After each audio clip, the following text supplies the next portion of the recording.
So another video of me talking about cars that I love. This particular car I've decided to bring out today is a yellow TVR Griffith 500. TVRs, for people that have followed DT's journey and my journey with my preferences and what we seem to sell and what we seem to like, TVRs are a big part of that. TVRs, Ultimas, Lotus, fast BMWs, rare old stuff, Jaguars, etc. So yeah, nice British things that are nice, rare big engines and whatever. And this one is a car that we've owned previously. So we sold the car about 3 years or so ago to a fantastic client of ours up in Scotland, and he had the car, as I say, for about 3 years, but for the last year or so haven't really used it, and just found that his collection was getting a little bit bigger than it needed to be,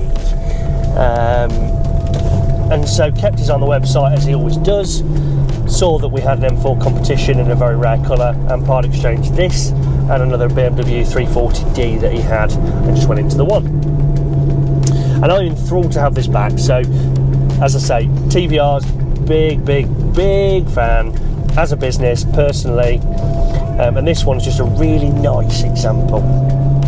Now the Griffith is obviously a slightly older car, you know, you're talking early 90s, and they ran, I think the SEs, the very last cars, just very early 2000s, I'm sure they were 2001. But the way the Griffith range went is it's got the famous Rover V8 in it, and it started out as a 4 litre, went to a 4.3, a 4.5, and then in this, obviously being a 500, a 5 litre, which ends up, as I say, at the end of the run cars with 340 horsepower and 350 foot-pounds of torque.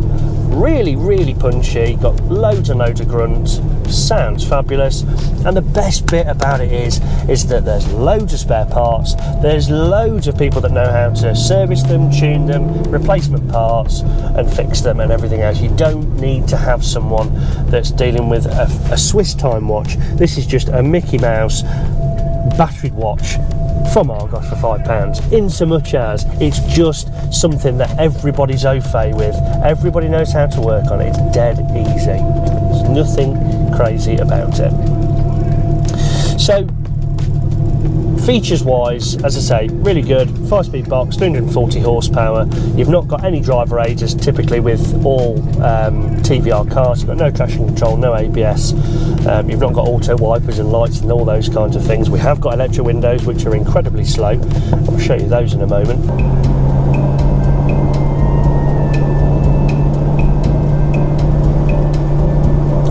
Just waiting for the window to go up. Just going.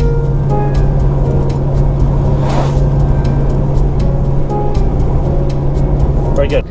So what I really like about the Griffith is it bucks the trend from a lot of the other TVRs, okay? So I think the early TVRs, things, you know, I'm not really au fait with them, the 450s, the wedge-shaped cars that people nickname them as. They don't do anything for me personally. They're probably very good cars. They've obviously a lot of heritage there and whatever. That's fine. That's what the brand built itself on. They don't do anything for me personally. This was really the start of where the brand, for me, as I say, started to get a little bit more interesting.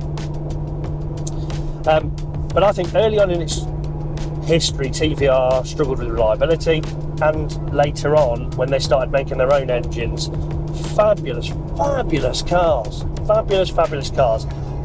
You know, absolute precision race engines we're talking in these cars. They really were very ahead of their time, very technologically advanced. But as a result, I think that concerns some people. And you do need to go to certain people for setup and repairs that are outside normal maintenance, oil changes, and, you know, things like that. So the Griffith for me is the TVR that you can, I mean, I would not hesitate to jump in this car and take it to the end of the country. Seriously, they are really comfortable, very easy to drive. I wouldn't have an issue with anything electrically or mechanically. Certainly on this one, again, all cars can have electrical and mechanical small gremlins at some point. But the big things that you really worry about, the engine, the gearbox, all the switchgear and stuff, they just seem to work in a Griffith well, and all the parts are really readily available, you know. As I say, the engine itself, Rover V8, I'm actually not sure what gearbox is in this. It's a 5-speed, but I'm not sure what it's out of. I think it's a Tremec box, but I'm actually not sure. So it's, again, you know, just really reliable. I've never had a problem with the box in one of these anyway, so it's irrelevant.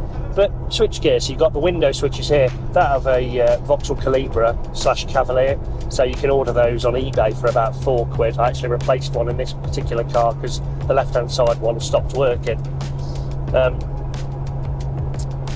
You know, you've not got airbags, you've not got ABS, you've not got traction control, which, alright, fine, isn't the most up-to-date in terms of NCAP safety ratings, but it does mean that there's less to go wrong, and it is a little bit more basic. And the engines themselves are just, well, so robust and so easy. It's just, you know, I do regularly work on these from small replacement parts, you know, coils, spark plugs. I changed the stepper motor on this car because it actually had a slightly wavering idle and things. And that, you know, as I say, we're getting more and more and more au fait with what we do with these cars. And I really enjoy working on them and learning all about them alongside our specialist. Got a very good relationship with the likes of Ian at Sport Motive, fantastic guy, and obviously Dom at Power Performance.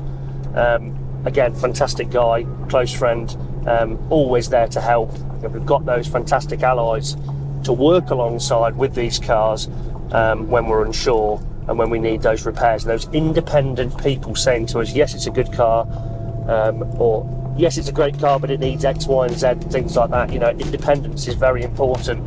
There's so many dealers that have internal workshops, which I'm absolutely for. You know, it's something that we want to do going forward in the future, or certainly I want to do going forward in the future. But having that independent thing on something specialist a little bit older is actually a really nice thing, because I'm giving a car to them, they're coming back to me with a list, or in fact, you know, no list with no advisories sometimes.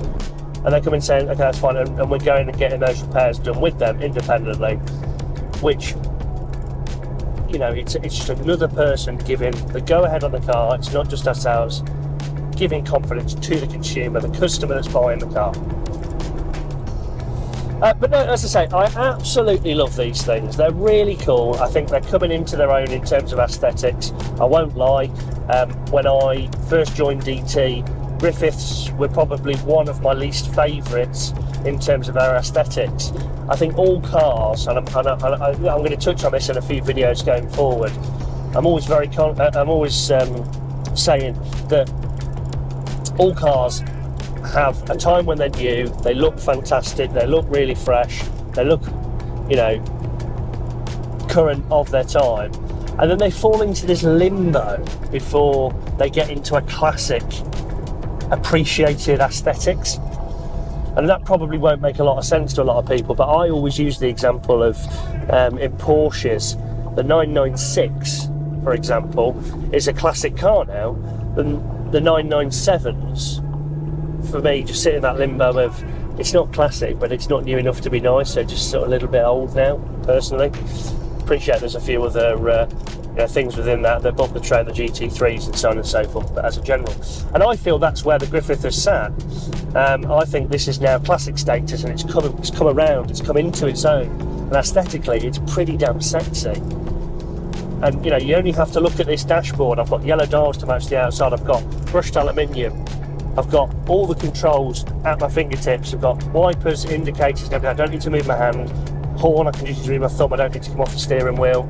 As I say, nice close ratio 5-speed box. And if I do need to change the stereo, hazards, lights, all those things, again, it's just really simple and really easy. Ergonomic, which is not something that you probably put together with a brand like TVR.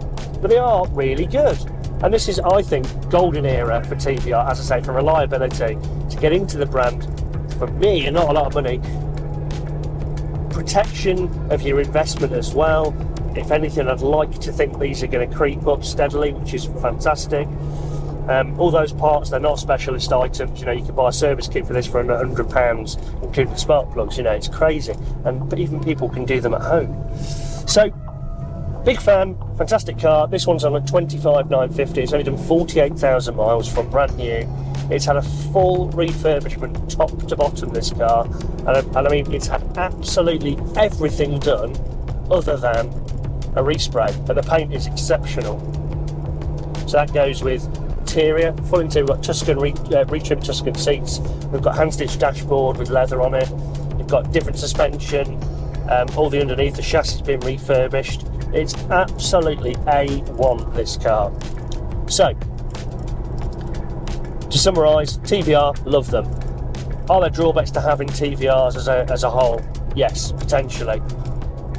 Does the Griffith buck that trend? I think so, and I think it makes a fantastic entrance into the brand without having to worry, without having to think and spend too much money on maintenance, and ultimately just enjoying a nice, easy, simple car to drive anywhere, anytime. Fantastic. Thanks ever so much for listening. For a car that's classic, uber different, gonna hold its value, looks cool, sounds cool, 350 horsepower and goes well, yes, there's other contenders out there, but I've got to say, this one really is up there, and as a particular example of the mark, it's unrivaled. And from what I can see out there, genuinely, for under £35,000, this is the best one. Fact. And as I say, I think people are just going to continue to appreciate the values are going to go up, and classic car status with modern twist, which these are really, you can't do much better. Huge fan. DT has always loved these, and we'll continue going forward with them for as long as we can.